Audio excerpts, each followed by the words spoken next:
22년의 역사와 함께 최고의 인적 네트워크 그룹 공부하는 경제단체 인천 경영포럼을 사랑하시는 존경하는 회원님들, 그동안 안녕하셨습니까? 코로나 팬데믹 영향으로 침체된 사회 분위기 속에서 금융 문맹으로부터 벗어나 은퇴 후에도 멋진 노후를 설계할 수 있도록 명강의를 위해 소중한 시간을 내어주신 메리츠 자산운용의 존니 대표님을 큰 박수와 함께 단상 앞으로 모시겠습니다. 안녕하세요, 여러분들. 네, 반갑습니다. 오늘 아침에 7시라서 제가 어저께 오후에 여기서 하루를 보냈습니다.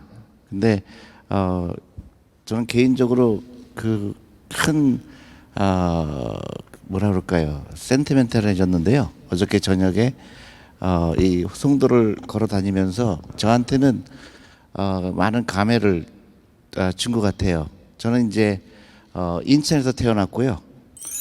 신흥동에서 태어났습니다. 그리고 우리 아버님이 건설회사를 하셨어요. 그래서 이 송도 저한테 특별한 의미를 줍니다. 저희 아버지 회사가 이 송도를 매립하는 일을 하셨어요. 그래서 제가 어렸을 때 송도 해수욕장을 거의 매일 출근하다시피 했습니다. 그래서 지금 거의 60년, 55년인가요? 55년 지난 다음에 여기 와 보니까 천지가 개벽된 거죠. 그래서 나름대로 많은 느낌을 받았습니다. 저에 대해서 좀 더 설명을 드리면, 저는 대학교 2학년을 마치고 미국에 갔는데요. 한국에 있을 때는 아무도 저한테 가르쳐주지 않은 겁니다. 돈에 대한 얘기를 가르쳐주지 않았어요.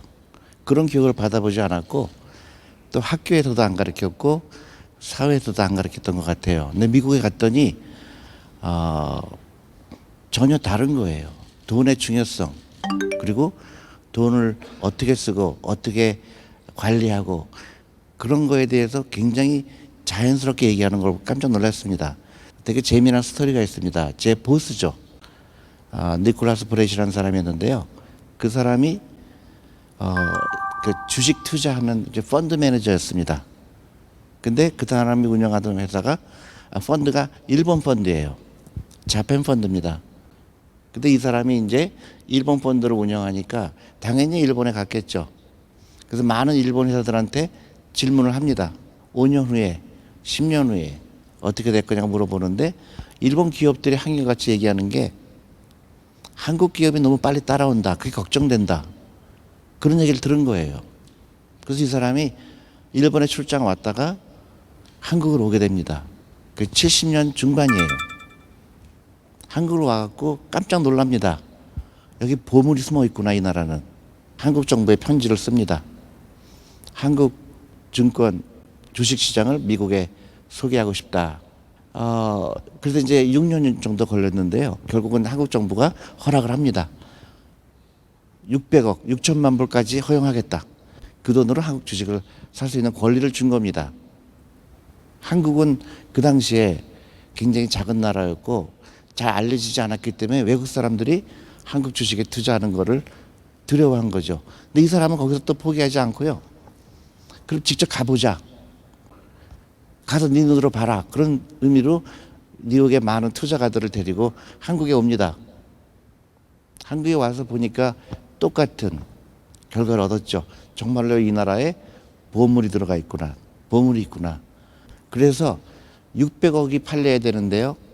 그게 오버 서브스크라이버라고 그래야 돼요. 너무나 많이 사겠다는 사람이 많아서 나눠줄 수밖에 없는 그런 펀드가 된 거죠. 그래서 유일하게 프리미엄, 그러니까 돈을 더 줘야 살 수 있는 펀드가 된 겁니다. 그래서 12불에 발행했는데 몇 년 안에 48불이 돼요. 대단한 성공을 이룬 거죠. 니콜라스 브렛이라는 사람은 아까 말씀드렸듯이 일본 펀드를 운영하던 사람이잖아요. 근데 그분이 일본에 대해서는 굉장히 부정적인 생각을 했습니다. 그래서 그 당시 굉장한 모험이죠. 그 당시는 잘 아시다시피 시가총액으로 봤을 때 1등부터 10등까지 했을 때 거의 대다수가 일본 기업이었고요. 은행도 1등부터 10등까지가 전부 일본 은행이었습니다. 그래서 모든 매스컴이나 모든 그 사람들은 일본을 배워야 된다. 그게 당연시 할 텐데입니다. 근데 제가 일하던 스쿼드는 생각이 좀 달랐어요. 일본은 앞으로 30년 동안 굉장히 안 좋을 거다. 그렇게 예측을 했습니다. 그리고 한국은 굉장히 잘 될 거다 예측을 했어요. 그래서 그 당시에 굉장히 모험적인 결정을 합니다. 일본 주식을 많이 팔았고요. 한국 주식을 담기 시작했습니다. 그 결과는 여러분 잘 알다시피 엄청나게 성공한 결과죠. 예측한 대로 일본은 30년 내내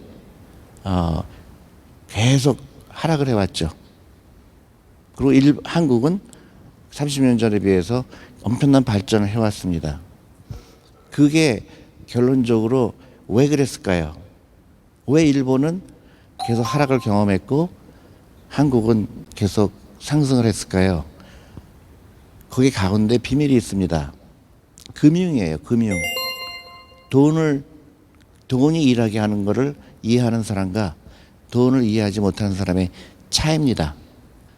미국은 모든 산업을 일본에 뺏겼죠. 30년 전에. 자동차도 일본 기업에 뺏겼고 전자도 일본 기업에 뺏겼죠. 근데 미국은 어떻게 해서 아직까지 강대국을 유지할 수 있을까요? 돈이 일하게 하는 것을 미국은 정확하게 한 겁니다. 특히 유태인들이 영리했던 거죠. 어차피 뺏길 수밖에 없는 거, 제조업, 특히 노동집약적인 거, 그건 어차피 뺏길 수밖에 없죠. 한국, 중국, 일본이 뺏길 수밖에 없습니다. 근데 가장 중요한 핵심을 미국은 안 거죠. 그게 이제 금융입니다. 돈이 일하게 하는 거. 그래서 미국에서는 1980년에 그 401k라는 법을 만듭니다. 일반 사람들이 노후 준비하는 거는 불가능하다.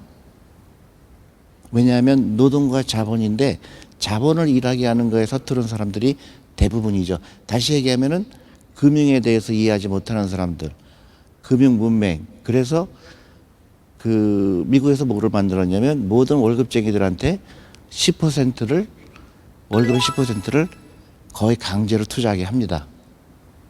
그리고 60세까지 못 찾게 하죠. 그리고 회사가 돈을 더 보태줍니다.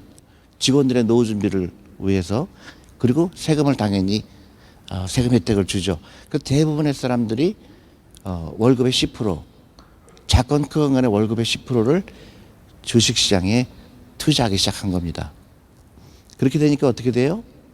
미국의 월스트리트의 돈이 매 2주마다 월급을 받기 때문에 미국은 돈이 넘쳐나게 됩니다. 넘쳐나게 되니까 새로운 기업이 나오죠. 그래서 우리가 알고 있는 구글이라든지 애플이라든지 넷플릭스 다 그런 환경 때문에 생긴 겁니다. 그래서 젊은 사람들은 창업을 원하고 그 돈이 들어가서 그런 기업들을 도와주고 생태계가 형성이 된 거죠. 그래서 일본은 계속 무너지는데 미국은 그동안 승승장구했던 결정적인 이유가 이 401k라는 겁니다. 돈이 기업에 들어가게 하는 거죠. 그러고 나서 지금은 어떻게 됐죠? 미국에 많은 사람들이 중산층이 생긴 겁니다. 중산층이 생겨서 다 부자가 되고 하루에도 몇천 명씩 밀리어너가 생긴다고 그래요. 저도 마찬가지로 처음에 아주 박봉입니다. 근데 월급의 10%를 강제로 뛰어가는 거죠. 안 하면 바보니까. 그 돈이 월스트리트에 들어간 거예요. 그래서 결정적으로 미국이 그렇게 많은 기업들이 나오기 시작한 거죠. 일본은 뭐를 했을까요? 일본은 그 많은 제조업으로 번 돈을 가지고 벽장에 돈을 넣거나 아니면 부동산에 투자한 거죠. 재생산이 되지 않은 거죠. 그 돈이 일하지 않은 겁니다. 부동산은 일하는 돈이 아니죠. 근데 일본 사람들은 그거를 이해하지 못한 겁니다. 지금도 일본에 가면 주식 투자하는 거를 죄악시해요. 뭐라고 그러죠? 주식 투자하는 거를 불로소득이라고 합니다. 불로소득이 아니죠. 내가 위험을 택한 대가죠. 근데 돈이라는 거에 대해서 너무 잘못된 인식을 갖고 있는 게 일본을 망친 겁니다. 저는 이제 한국에 와야 되겠다 생각한 것 중에 하나가 내가 미국에서 배운 거, 특히 이런 거를 한국에 가보니까 한국도 비슷하게 그 엄청나던 그 에너지가 어느 한순간에 무너지고 있고 일본과 같이 되는 거죠. 주식 투자하면 안 된다. 그런 사람이 대부분이고, 또 주식 투자하더라도 주식 투자가 뭔지를 이해하지 못하고 단기적으로 샀다 팔았다 하는 거를 투자로 잘못 인식되는, 그게 너무너무 이해가 안 가고 안타까운 거죠. 그래서 제가 그동안 전국을 다니면서 강연을 하게 된 겁니다. 강대국이 되려면 어떻게 되는가? 그다음에 개인의 삶은 어떻게 되는가? 왜 한국 사람들은 노후 준비가 안 될까? 다 연결된 게 결국은 돈이 일하게 하는 거를 깨닫는 사람이 얼마나 많으냐가 관건입니다. 돈이 일하게 하는 거를 미국은 정확하게 한 겁니다. 구글이라든지 애플이라든지 넷플릭스, 돈이 기업에 들어가게 하는 거죠. 개인의 삶은 어떻게 되는가? 왜 한국 사람들은 노후 준비가 안 될까? 돈이 일하게 하는 거를 깨닫는 사람이 얼마나 많으냐가 관건입니다. 제가 개인적으로 이제 금융 문맹이라는 건 굉장히 무서운 건데요. 제가 한국에 와서 옛날 친구들 만나고 하는데 안타까운 게 하나가 있죠. 돈이 없어요. 노후 준비 안 된 사람이 너무나 많습니다. 그래서 금융 문맹은 일반 그냥 글을 모르는 문맹보다 훨씬 더 무서운 거예요. 삶을 무너뜨립니다. 삶을 무너뜨려요. 그래서 생활이 안 됩니다. 그리고 대가를 치르게 돼 있어요. 그 대가가 무섭습니다. 대가가 대대손손대로 가난할 수밖에 없는 거를 물려주게 되죠. 그래서 미국의 많은 그 슬럼가에 있는 사람들이 계속 가난할 수밖에 없는 이유가 이 돈을 이해하지 못한 거죠. 유명한 농구 선수들, 권투 선수들 미국에 많죠. 그 중에 50%가 파산을 합니다. 파산 선고를 해요. 1년에 몇백만 불을 버는데도 불구하고 은퇴하고 나서 돈을 제대로 관리하지 못했기 때문에, 돈을 투자하지 못했기 때문에 돈을 흥청망청 썼죠. 1년에 몇백만 불씩 연봉을 받는 사람들의 50%가 파산 선고를 한다고 합니다. 이만큼 그 금융 문맹은 무서운 거죠. 한국으로 돌아가 볼까요? 한국은 어떤 상황일까요? 한국의 65세 이상의 노인층의 50%가 빈곤층입니다. 그리고 노인층 자살률이 세계에서 1위죠. 그리고 빈부격차가 가장 심한 나라가 한국이 그 중에 하나입니다. 왜 그런 일이 벌어질까요? 한국 사람처럼 이렇게 근면한 민족이었고 한국처럼 이렇게 포텐셜이 많은데 어느 날 갑자기 우리나라가 왜 이렇게 옛날에 갔던 역동성이 왜 무너지고 있고, 또 출산율도 세계에서 꼴찌고, 왜 이런 상황이 될까요? 결국은 돈에 대한 생각, 돈에 대한 철학, 그게 없는 겁니다. 그게 무너진 거예요. 왜 한국 사람들은 노후 준비가 안 될까? 왜 돈이 없을까? 그렇게 경제 발전이 이루어졌는데 개인 레벨로 가면은 여러 가지 문제가 있을까? 저는 그 대답을, 그 해답을 저는 유태인한테서 찾고 싶어요. 유태인들은 왜 저렇게 부자가 됐을까? 여러분들이 아시다시피 미국에 가면 유태인들이 모든 경제를 잡고 있습니다. 여러분들이 아시는 은행, 증권회사, 병원, 학교, 전부 유태인 이름이죠. 미국 인구의 2%밖에 되지 않습니다. 근데 미국의 재산의 20%를 갖고 있다고 그래요. 그리고 유태인은 어떻게 해서 저렇게 부자가 될 수 있을까? 그럼 유태인하고 한국 민족하고 비교했을 때 누가 더 우수할까? 여러분 누가 우수하다고 생각하세요? 한국 사람이 훨씬 우수합니다. 유태인은 전체적으로 그 IQ 테스트를 하면은요 굉장히 미치예요. 한국 사람이 훨씬 더 전체적으로 평균적으로 높은 IQ를 가지고 있고요. 그 영리한 민족입니다. 근데 단 한 가지 한국이 갖지 않는 게 있어요. 돈에 대한 얘기를 안 하고요. 금융을 이해하지 못했고 돈이 일하게 하는 것을 아직 깨닫지 못한 겁니다. 그래서 금융 문맹률이 굉장히 무서운 질병이에요. 금융 문맹을 전 세계가 없애려고 노력하는 이유가 그렇습니다. 돈의 중요성을 가르쳐야 되고 돈이 일하게 하는 걸 가르쳐야 되고 그거를 정말로 우리가 많은 시스템에서 교육에서 바꿔야 될 부분입니다. 우리는 시간이 많지 않아요. 일본의 약 15년 우리가 후행합니다. 그럼 일본처럼 되지 않으려면 어떻게 돼야 될까? 유태인처럼 돼야 되는 거고요. 구체적으로 유태인은 왜 부자가 됐을 거예요? 그렇게 생각하십니까? 유태인은요 가장 중요한 걸 깨달았죠. 복리의 마법을 깨달은 겁니다. 복리의 마법이라는 게 무서운 거죠. 그래서 하루라도 빨리 하자는 게 그 사람들의 영리함이에요. 그래서 유태인들은 13살에 성인식을 하죠. 성인식을 할 때 친척이 뭐를 갖고 올까요? 돈을 갖고 옵니다. 물건을 갖고 오지 않아요.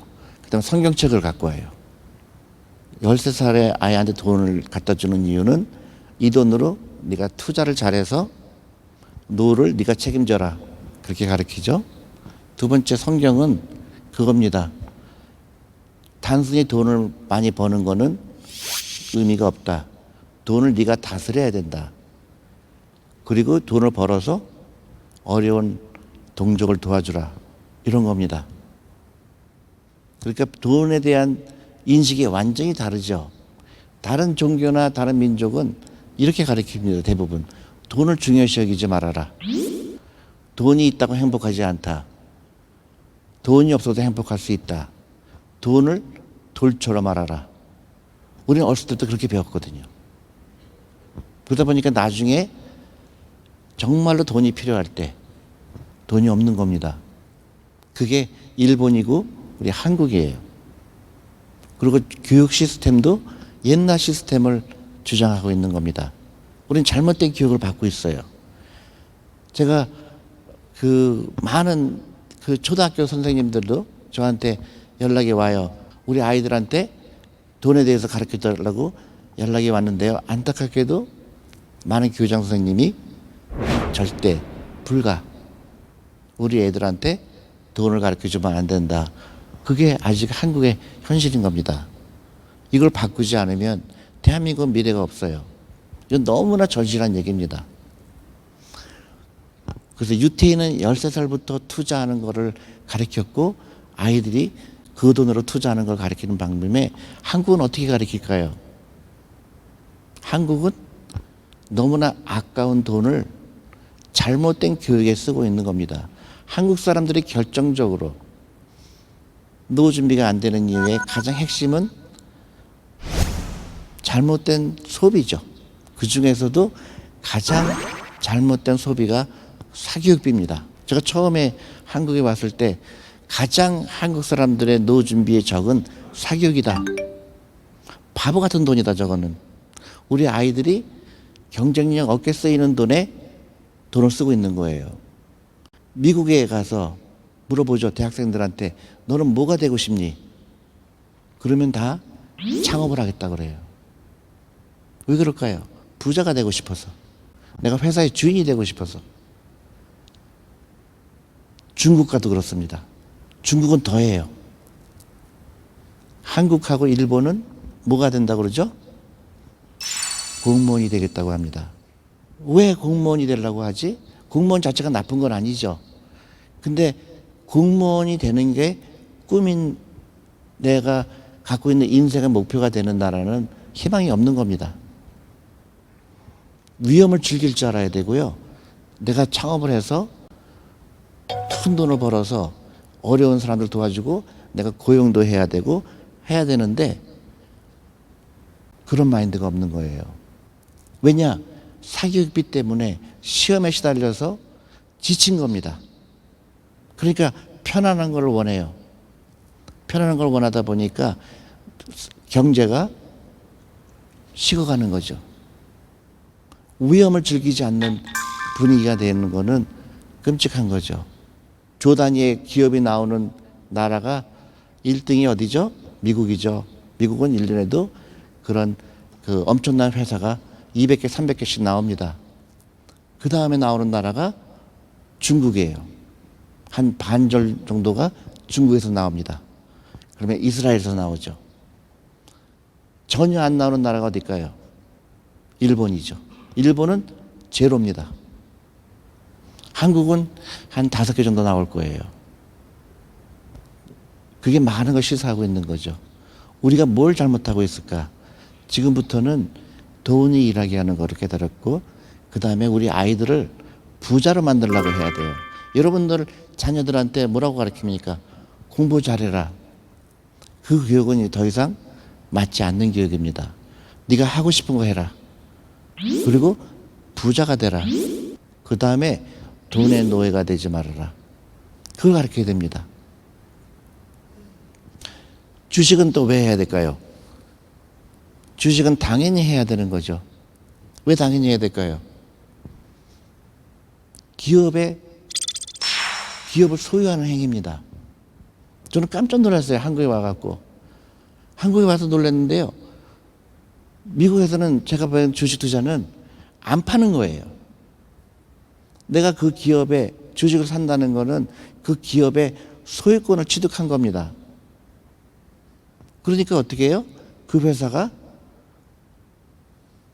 잘 될 때까지 기다려주는 건데, 한국에 오니까 주식 투자를 뭐라고 얘기하냐면요, 사자마자 언제 팔까 걱정을 해요. 그리고 또 주식이 20% 떨어지면 손절매라는 걸 합니다. 너무 신기한 거예요. 내가 이 회사를 주식을 샀는데 20% 마이너스 되면 어떻게 해야 되죠? 더 사야죠. 근데 한국은 손절매라고 가리킵니다. 아, 근본적인 도박으로 생각하고 있구나, 주식 투자를. 그 결과 한국의 금융은 계속 낙후가 되어 있는 거죠. 그 많은 경제력, 그 많은 똑똑한 사람들이 있는데 불구하고 돈에 대한 얘기, 투자에 대한 얘기를 배워보지 않은 겁니다. 제가 최근에 어떤 분을 만났는데요. 그분이 증권회사에 40년 근무하셨대요. 근데 그분이 뭐라고 그러냐면 40년 동안 잘한 게 딱 하나 있다. 주식 투자 안 했다는 거예요. 그게 한국의 현실입니다. 그래서 금융 문맹률이 몇 %일까요? 한국은? 미국이 약 50%라고 합니다. 한국은 제가 봤을 때 한 90% 되는 것 같아요. 우리 아이들한테 잘못된 교육을 시키느라고 돈을 다 써버리고, 또 그것 때문에 내 노는 준비가 안 돼 있고, 결과적으로 우리 아이는 어떻게 됐을까요? 밤 10시, 11시까지 학원에 있는 아이들은 부자가 될 확률이 거의 없습니다. 거의 없어요. 왜냐하면 이미 지쳐 있고, 또 어떤 그 성공하고 싶은 그런 에너지가 이미 다 죽어 있고, 그러다 보니까 시험 잘 보는 직업만 택하게 되는 겁니다. 그냥 한국은 이 시험을 빨리 없애야 됩니다. 취직시험이 있는 나라는 한국밖에 없어요. 미국에서는 취직시험이라는 게 없습니다. 왜냐하면 그 아이들이 갖고 있는 장점은 수천 가지, 수만 가지인데, 우리는 시험이라는 한 가지 잣대로만 사람을 평가하는 시스템이 됐기 때문에 일본과 같은 거거든요. 경직된 생각, 한 가지 생각만 고집하는 그런 문화 때문에 일본이 무너진 거고요. 한국은 그게 아니라 다양성이 중요한 겁니다. 우리 아이들이 놀아야 돼요. 그리고 스포츠를 해야 됩니다. 스포츠가 굉장히 중요해요. 그래서 미국처럼 3시에 학교에서 나와서 친구들하고 축구도 하고 농구도 하고 해야 되는데, 제가 한국에서 놀란 거는 아이들을 볼 수가 없어요. 아이들이 학원에 가는 거를 당연시 여깁니다. 그게 결정적인 한국의 경쟁력을 떨어뜨리는 문제죠. 다른 건 다 할 수 있는데 대표님 딱 한 가지 이거는 못 하겠어요. 사교육비는 절대로 못 끊겠어요. 그게 너무너무 이해가 안 가는 거예요. 그리고 그래서 제가 캠페인을 하는 겁니다. 우리 유태인처럼 하자. 유태인은 13살부터 투자를 하는데 한국은 몇 살 때부터 투자해야 될까요? 1살 때부터 해야 되는 겁니다. 1살 때부터. 그래서 제가 전국의 산후조리원에 전화를 다 했어요. 왜냐하면 유태인은 아이가 태어났을 때부터 돈 얘기를 하면서 돈을 하나님이 준 축복이라고 가르칩니다. 근데 유태인은 13살부터 하는데 제가 보여주고 싶은 거는 한국은 더 영리한 민족이다. 1살 때부터 투자한다. 그럼 그 아이가 30년 동안 꾸준하게 그 사교육비를 아이들을 위한 펀드로 투자한다 그러면 그 아이는 30살 되면은 10억이 될 수도 있고 20억이 될 수도 있습니다. 그 돈으로 뭘 해야 되죠? 창업을 해야 되는 겁니다. 위험을 즐기는 아이들로 키워야 되고요. 상상력이 뛰어난 아이들입니다. 근데 그거를 누가 바꿀 수 있을까요? 아무도 못 바꿉니다. 정치인도 못 바꿔요. 너무 과감하다고 생각합니다. 우리 엄마들이 바꿔야 돼요. 유태인 교육은 엄마들이 합니다. 엄마들이 해요. 그래서 엄마랑 대화를 하면서 아이가 세상을 배우는 거예요. 그래서 끊임없이 대화하는 거죠. 그리고 유태인들이 부자가 된 지 또 하나 결정적인 거는 온 가족이 식사를 같이 한다는 사실입니다. 그래서 유태인들은 금요일 날 저녁에 해가 지기 전에 반드시 집에 가야 되는 그 율법이 있죠. 하루 종일 아이들과 시간을 보냅니다. 그리고 어른 취급을 해요. 솔직합니다. 우리가 집이 돈이 얼마고 빚이 얼마고 아버지가 수입이 얼마고 아이들이 어렸을 때부터 돈에 대한 얘기하는 거를 익숙하게 하는 거죠. 한국은 어떤가요? 한국은 엄마가 뭐라고 그러죠? 너 돈 걱정하지 마. 공부만 열심히 해. 근데 그 아이는 자라면서 엄마가 돈이 많은지 압니다. 돈이 없어요, 사실은요. 사교육비 거기다 다 쏟아붓고 있는 거죠. 그게 결정적으로 잘못된 거죠. 또 우리 집에 우리 대한민국의 가정을 보면 아이들하고 시간을 안 보내요. 아이들은 학원에 가 있고 아빠는 회식하고 골프 치고 또 엄마는 어떻게 하죠? 엄마가 교육을 해야 되는데 엄마가 교육을 안 하고 학원에 하청을 줍니다. 그 아이가 갖고 있는 상상력, 그 아이를 정말 엄마로부터 그런 귀중한 시간을 교육받을 시간을 아이들은 너무나 바보 같은데 시간을 쓰고 있는 거예요. 밤 11시, 12시까지 그 부자 되는 거에 전혀 중요하지 않은 기계가 다 할 수 있는 거, 국영수를 하고 앉아 있는 거예요. 그게 모든 국민이 그걸 당연시 여기는 나라가 되게 되면 나라는 희망이 없는 겁니다. 외국하고 경쟁하는 우리 아이들이 지금은 우리 아이들끼리 경쟁하는 시대가 아니에요. 우리 아이들이 경쟁할 대상은 전 세계에 있는 외국 아이들입니다. 외국 아이들은 어떻게 자라고 있을까요? 상상력이 뛰어납니다. 그래서 새로운 기업이 나오죠. 우리가 알고 있는 많은 기업들, 넷플릭스라든가 뭐 구글, 뭐 그 일론 머스크, 뭐 테슬라 다 어떤 사람들인가요? 부모님이 부자가 아닌 사람들이에요. 상상력 때문에 위험을 즐기는 교육을 받았기 때문에 그 아이가 엄청난 일을 해낸 겁니다. 그거를 할 수 있는 가장 잘된 인프라가 있는 나라가 어딜까요? 한국입니다. 한국처럼 잘 될 수밖에 없는 나라가 없습니다. 왜 그렇죠? 여러분들 잘 아시겠지만 우리가 투자할 때 가장 중요한 것 중에 하나는 치안이에요. 안전한 겁니다. 한국처럼 안전한 나라 없죠? 한국처럼 인터넷 빠른 나라가 없죠. 한국처럼 잘 살고 싶은 사람이 많은 나라가 없죠. 한국처럼 자식의 성공이 내 성공보다 더 중요하다고 믿는 민족이 없습니다. 근데 이상하게도 우리 스스로는 한국을 비하합니다. 특히 젊은 사람들 헬조선이라고 그래요. 뭐 소확행, 또 뭐죠? 욜로. 그게 지금 한국 사회를 짓누르고 있는 거예요.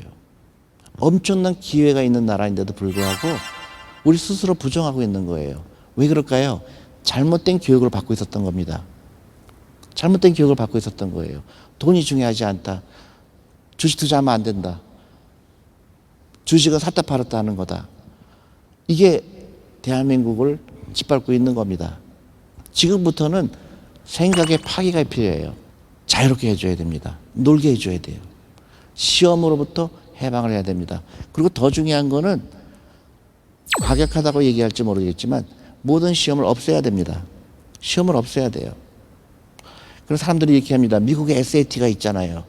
SAT라는 시험하고요, 우리 수능 시험하고 전혀 다른 겁니다. SAT는 그거예요. 이 아이가 대학교 왔을 때 따라갈 수 있을까 테스트예요. 이 아이들을 구별을 지려는 시험이 아닙니다. 한국은 군대식 교육이에요. 줄을 세웁니다. 1등부터 몇 등까지. 그런 교육은 최악의 교육이에요. 지금부터는 우리가 우리 아이들을 해방시키고 아이들을 놀게 하고 아이들한테 돈을 벌어보게 하고 투자를 하게 하고, 이게 절실합니다. 저는 이것만 되면요, 대한민국은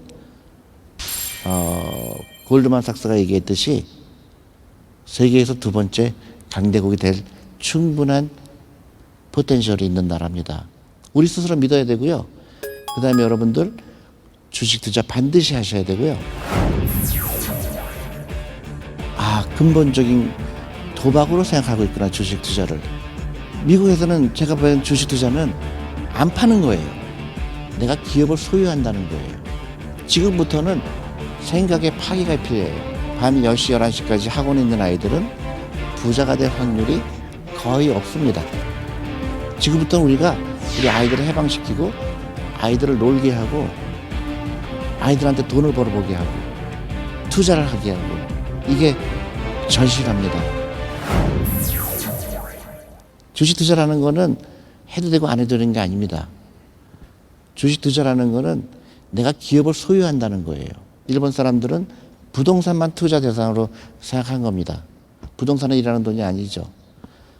한국도 심각한 문제가 있죠. 가정 대부분의 집의 재산 비중을 보면 부동산이 80%라고 그래요. 굉장히 위험한 구조죠.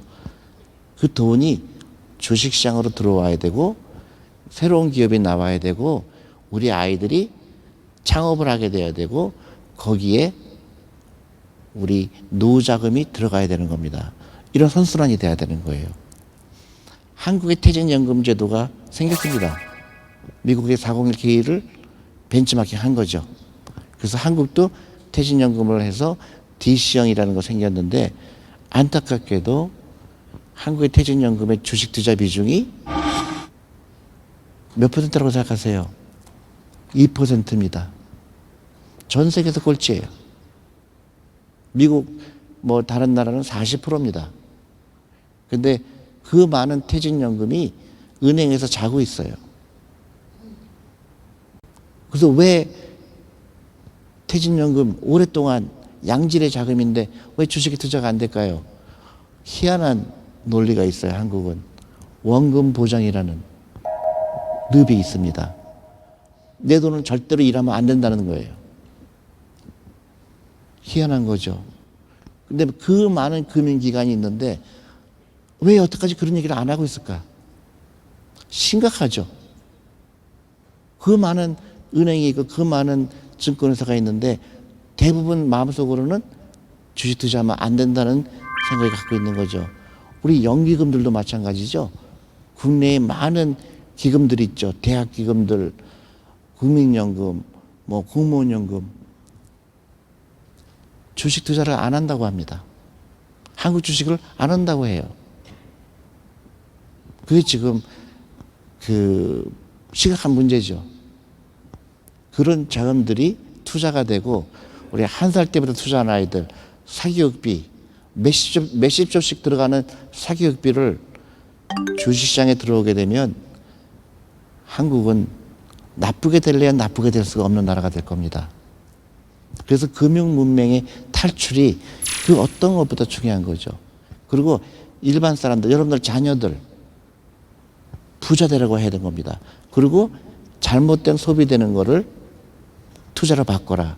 예를 들어서 아침에 우리가 매일매일 사 먹는 커피만 가지고도요, 하루에 커피 2잔만 안 마셔도 10,000원입니다. 그 10,000원 가지고 연금저축펀드라는 좋은 제도가 있어요. 거기에 투자하면 세금도 돌려받고 노후 준비도 엄청난 도움이 됩니다. 근데 복리를 이해하지 못하기 때문에, 이 장기 투자의 엄청난 파워를 이해하지 못하기 때문에 사람들은 잘못된 교육을 받고 있죠. 그 메시지가 많이 옵니다, 저한테. 대표님 덕분에 주식 시작했습니다. 감사합니다. 그런 이메일이 많이 옵니다. 근데 그 다음 말이 난 너무 마음을 아프게 하는 거예요. 대표님 덕분에 주식 투자했는데요, 벌써 20% 먹었어요. 아이고, 아직도. 그럼 얼마 벌었어요? 20만 원 벌었어요. 100만 원 벌었어요. 그럼 그거 갖고 노후 준비 돼요? 안 되죠. 그게 한국의 현실입니다. 근데 다행인 거는 한 2년 전만 해도 주식 투자하면 망하는 거, 패가망신하는 걸로 생각했던 사람이 대부분인데, 지금은 적어도 그런 사람들은 많이 줄은 것 같아요. 특히 젊은 사람들이 주식에 관심 있는 거는 굉장히 좋은 일이긴 합니다. 근데 주식 투자라는 거는 많은 그 젊은 사람들, 노후 준비하고 싶은 사람들한테 유일하게 희망을 주는 자산입니다. 주식은 오랫동안 갖고 있는 거예요. 그러다 보면 나중에 그 기업이 자라게 되면 나도 같이 노후 준비 된다는 굉장히 간단한 컨셉입니다. 저도 코리아 펀드를 운영할 때 그 돈 가지고 처음에는 삼성전자가 5,000원 했습니다. 5,000원. 근데 얼마가 됐죠, 지금? 몇백만 원이죠. 제가 투자하는 회사들, 제가 코리아 펀드 처음에 아까 말씀드렸듯이 처음에 600억으로 시작한 게요, 나중에 1조 6천억이 됐습니다. 내가 그만둘 때요. 그리고 다 그동안 뭐 배당도 다 해주고 다 하고 남은 돈이 1조 6천억이었어요. 그게 주식 투자인 겁니다. 그래서 우리 아이들한테 그거를 가르쳐주고 사교육비 쓰는 거를 아이들 자금으로 해주고요. 또 유태인처럼 손주들한테 지금부터는 물건을 사주는 게 아닙니다. 그 아이들한테 펀드를 사줘야 돼요. 그리고 걔 생일날 할머니 할아버지가 네 생일 축하한다, 할아버지가 100만 원 너의 노후를 위해서 투자해 줄게. 이게 엄청난 얘기입니다. 그럼 그 아이가 20년 후에 내가 할아버지가 준 100만 원이 이렇게 큰 돈으로 불었구나, 할아버지의 그 현명함, 그거에 아이들은 감격할 수밖에 없죠. 그럼 그 아이가 어떻게 할까요? 자기 자녀한테도 똑같은 일을 합니다. 그럼 그 돈이 기업에 들어가는 거예요. 그게 선순환 겁니다. 그래서 저희 저희는 이제 그런 캠페인을 벌이고 있어요. 우리 1살부터 투자하자. 유태인보다 훨씬 더 부자가 될 가능성이 있다. 그리고 사교육비 끊고. 근데 너무나 다행인 거는요, 산후조리원에서 연락이 오기 시작합니다. 우리 산후조리원에 방문해 주세요. 우리 애들이 10명인데 가입을 원합니다. 해요. 여러분들도 지금부터는 많이 관심을 가져주시고요. 특히 아이들하고 돈 얘기를 하셔야 되고 노후 준비하셔야 되고요. 잘못된 소비를 끊으시기 바랍니다. 그래서 앞으로 10년 후에는 대한민국이 금융 강국에서 벗어나는 그런 나라가 됐으면 합니다. 감사합니다. 아까 말씀하신 것처럼 사람들이 주식 투자했다가 빨리 팔라고 하는 게 떨어지기 때문에 불안해서 그런 것 같은데, 제가 생각할 때는 기업의 적정 가치를 알고 투자하는 게 중요한 것 같은데, 기업 분석이 끝나고 이 기업의 실제 주가가 가치가 얼마다, 그거를 계산하기 위한 방법이 있다면 한번 여쭙고 싶습니다. 많은 사람들이 뭐 몇십 년 전부터 그걸 고민하는 거죠. 정확하게 삼성전자 주식 가격은 어떻게 될까? 어느 게 적정한 가격일까? 그래서 테슬라 얘기 많잖아요. 테슬라 1년에 50만 대밖에 팔지 않는 자동차 회사가 시가총액이 뭐 700조, 800조라고 그러잖아요. 그러면 이거 진짜 적당한 가격이 어떻게 되는가? 헷갈리죠. 그래서 많은 사람들이 연구를 해온 거예요. 이 적당한 가격이 어떻게 될까? 그러니까 주식 투자라는 거는 정답이 없는 거죠. 어떤 사람은 같은 주식 전문가인데도 불구하고 주식을 팔고, 어떤 사람들은 사죠. 그 밸류에 대해서, 그 주식 밸류에 대해서 사람들의 의견이 다른 거죠. 근데 한 가지 분명한 건 있어요. 저도 마찬가지입니다. 주식을 투자할 때, 이 회사의 주식을 투자할 때 많은 사람들은 이 가격을 보고 투자를 해요. 가격 맞추는 거를 투자라고 착각하는 거예요. 저 같은 경우는 그렇게 보지 않습니다.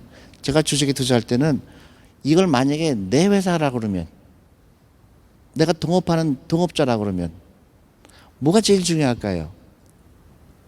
가격이 중요하지가 않아요.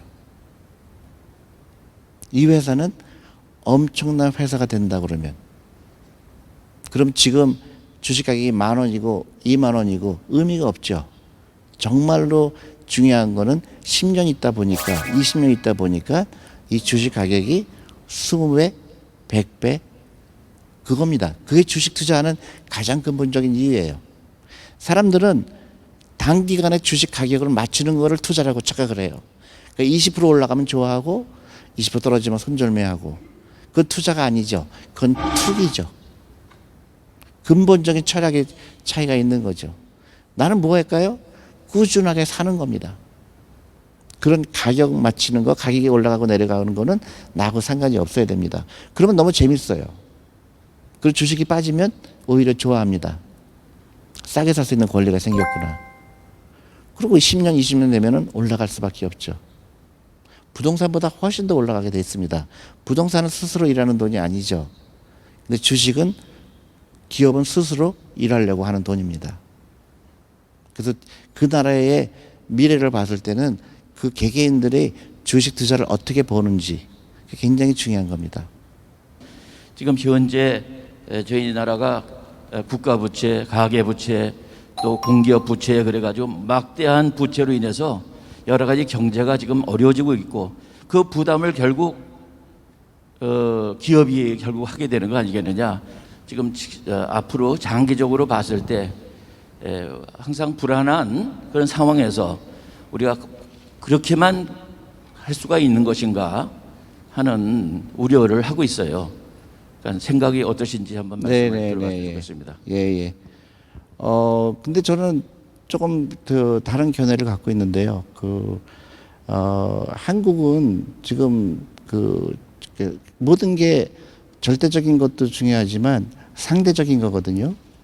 근데 우리나라가 부채 비율이 높지가 않거든요. 지금 약 40%입니다. 근데 일본 같은 경우는 250%예요. 근데 과도하게 부채가 많다는 부분에 대해서 저는 약간 동의하기 힘들고요. 근데 이제 그런 말씀, 이제 그런 건 하죠. 우리가 이제 남북 문제도 있고, 또 어떤 우리가 갖고 있는 많은 어려움이 있지만 우리나라만 겪는 건 아닌 것 같고요. 우리 스스로가, 우리나라는 주시장이 안 좋아. 근데 우리 스스로가 주시장을 안 좋게 만드는 거고요. 또 우리는 계속 너무 부정적인 얘기만 많이 하고 있어요. 저는 정말로 말하고 싶은 거예요. 한국은 엄청난 포텐셜이 있는 나라다. 근데 우리 스스로가 어렵다고 얘기하고, 우리 스스로가 우리를 비난하고, 우리 스스로가 나쁘다고 얘기하고 있는 게 저는 이해가 안 가요. 저는 그래서 생각에 변화가 필요하다고 말씀드리는 겁니다. 저는 객관적으로 전 세계를 돌아다녀 봐서 내가 내린 결론은 대한민국은 위대한 나라가 될 수가 있다. 그냥 말로 하는 게 아니라 우리가 생각을 바꿔야 된다. 오늘 명강의 해주셨는데요. 저는 사실 강의 듣는 것만으로도 부자가 된 것 같습니다. 지금까지 내가 돈을 위해서 살았다면 아마도 돈이 나를 위해서 살아야만 어떤 투자의 가치도 있지 않나 이렇게 생각을 합니다.